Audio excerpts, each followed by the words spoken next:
जय हिंदू दोस्तों, मेरा नाम है हेमराज और आप देख रहे हैं talk with Hemraj YouTube channel. तो दोस्तों, जैसा आप सभी को मालूम होगा, सीआरपीएफ हेड कांस्टेबल मिनिस्ट्रियल और एएसआई के एडमिट कार्ड जारी कर दिए गए हैं और आपके जो एग्जाम है 22 फरवरी से लेकर 11 मार्च के बीच होंगे। ठीक है, ऐसे में आपके बहुत सारे कमेंट आ रहे थे कि सर परीक्षा केंद्र यानी एग्जाम सेंटर क्या क्या लेकर जाना है, फोटो कितनी लेकर जाना है और आईडी प्रूफ में क्या लेकर जाना है और हमारा जो ड्रेस कोड है वो क्या रहेगा। ऐसी बहुत सारी बातें हैं जो हम इस वीडियो में डिस्कस करेंगे, तो वीडियो को शुरू से लेकर लास्ट तक देखिएगा। और यदि आपको कुछ भी पूछना है दोस्तों, आप कमेंट जरूर करिएगा या आप मेरा टेलीग्राम ग्रुप ज्वाइन कर सकते हैं। टेलीग्राम ग्रुप का लिंक वीडियो के डिस्क्रिप्शन बॉक्स में आपको मिल जाएगा, आप वहां क्लिक करके कुछ भी पूछ सकते हैं, मैं आपको रिप्लाई जरूर करूंगा। तो चलिए दोस्तों, स्टार्ट करते हैं और इसके बारे में सब कुछ डिटेल से जान लेते हैं।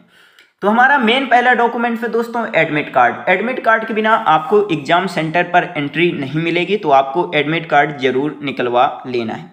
लेकिन यहाँ एक बात ध्यान में रखिएगा दोस्तों, आपको एडमिट कार्ड कलर प्रिंट में निकलवाना है। यदि आप ब्लैक एंड व्हाइट निकलवाते हैं तो आपको एग्जाम सेंटर से बाहर कर दिया जाएगा। एडमिट कार्ड में आपके साफ साफ लिखा है, तो आपको कलर प्रिंट में एडमिट कार्ड निकलवाना है।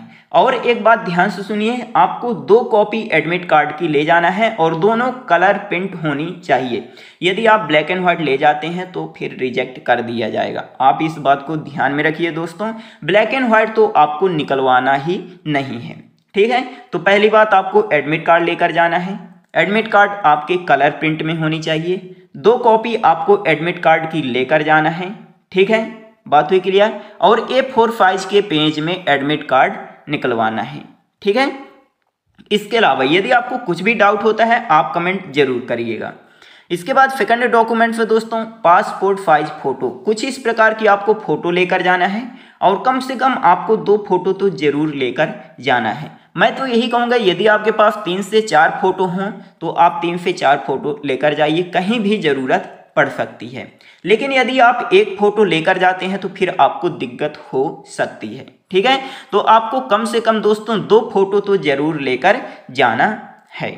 ठीक है, कुछ इस प्रकार की। अब बहुत सारे स्टूडेंट पूछते हैं कि सर हमारे पास जो फॉर्म भरते समय फ़ोटो अपलोड की थी वो वाली फ़ोटो नहीं है, तो क्या हम अभी की फ़ोटो लेकर जा सकते हैं? तो यस, आप अभी की फ़ोटो लेकर जा सकते हैं, कोई भी दिक्कत नहीं होगी। लेकिन एक बात का ध्यान में रखें दोस्तों, 2 से कम फ़ोटो आपको लेकर नहीं जाना है। ठीक है, इसके बाद थर्ड डॉक्यूमेंट है फोटो आईडी प्रूफ।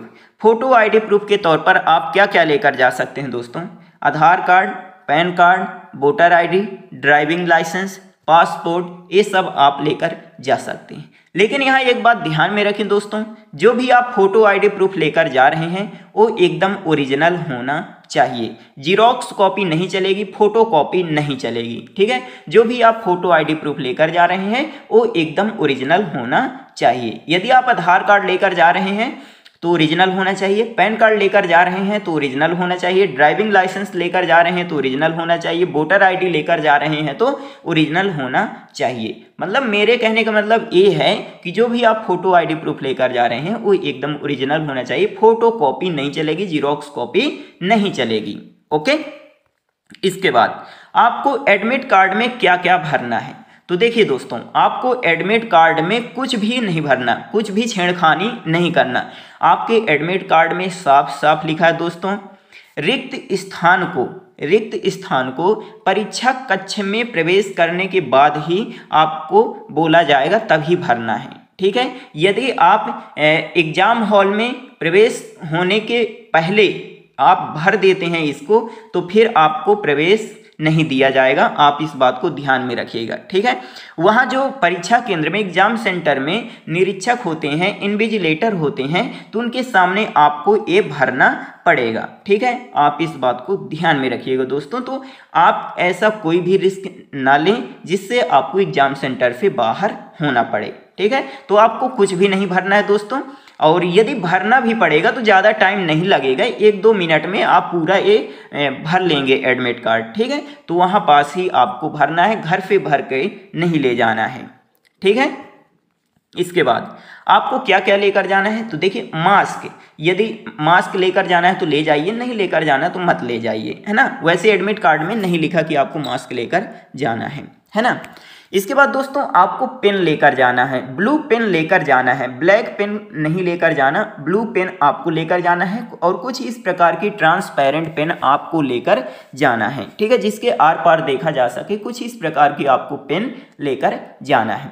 इसके बाद दोस्तों आपको रफ वर्क करने के लिए पेपर लेकर जाना पड़ेगा, ठीक है, कुछ इस प्रकार के आपको ब्लैंक पेपर लेकर जाना पड़ेगा, ठीक है, ब्लैंक कागज आपको लेकर जाना पड़ेगा, ठीक है, ये मार्केट में आपको मिल जाएंगे तो 5-10 रुपए के आप खरीद लीजिएगा, ठीक है। रफ वर्क करने के लिए आपको ये लेकर जाना पड़ेगा। पता नहीं वो सीआरपीएफ क्या सोचा है, इस बार आपको रफ वर्क करने के लिए पेपर ही नहीं देगा, ठीक है, तो आपको कम से कम जितने में आपको हो जाए उतने पेपर लेकर जाना है, 8, 10, 15 इतने आप लेकर जाइए, है ना, क्योंकि रफ वर्क करना पड़ेगा तो थोड़ा पेपर की तो ज़रूरत ज़्यादा पड़ जाती है ना, तो आप इस बात को ध्यान में रखिएगा। रफ वर्क करने के लिए आपको पेपर लेकर जाना है, ठीक है, ये आपके एडमिट कार्ड में लिखा है, मैं अपने से नहीं बता रहा हूँ, ठीक है, तो आपको रफ वर्क करने के लिए पेपर भी लेकर जाना पड़ेगा। इसके बाद देखिए एग्जाम हॉल में इन्हें लेकर नहीं जाना, जैसे देखिए मोबाइल फ़ोन आपको लेकर नहीं जाना, ब्लूटूथ स्पीकर, कैलकुलेटर, ये सब लेकर नहीं जाना है आपको, ठीक है। और एक बात ध्यान में रखिएगा दोस्तों, हाफ बांह की टी शर्ट आपको पहनकर जाना है, ठीक है, हाफ बांह की, फुल बांह की शर्ट पहनकर मत जाइएगा, है ना।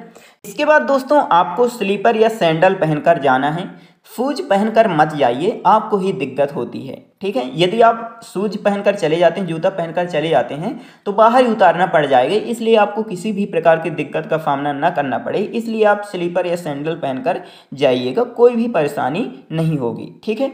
यदि आप कान, नाक, गले में कुछ भी पहने हैं दोस्तों तो उसे ज़रूर उतार दीजिएगा, हाथ में कुछ भी पहने उसे उतार दीजिएगा, घड़ी कुछ भी, आपको कुछ भी लेकर नहीं जाना है दोस्तों, आप इस बात को ध्यान में रखिए। देखिए दोस्तों क्या होता है कि स्टूडेंट बहुत दूर दूर से पेपर देने आते हैं, इसलिए वो अपने साथ बैग और मोबाइल तो लेकर आते ही हैं, है ना, तो ऐसे में सेंटर की तरफ से कहीं ना कहीं बैग रखने की व्यवस्था की जाती है। यदि सेंटर नहीं करता तो सेंटर के बाहर जो छोटी छोटी दुकानें होती हैं ना, तो वो रखने की व्यवस्था करते हैं, लेकिन वो क्या करते हैं कि 20-30 रुपए आपसे पैसा लेते हैं, है ना। तो मैं तो यही कहूँगा कि आप लेकर जाइए, है ना, यदि आप बहुत दूर से जा रहे हैं एग्ज़ाम देने तो आप अपने साथ मोबाइल और बैग लेकर जाइए, कोई भी दिक्कत नहीं होती है ना, ठीक है।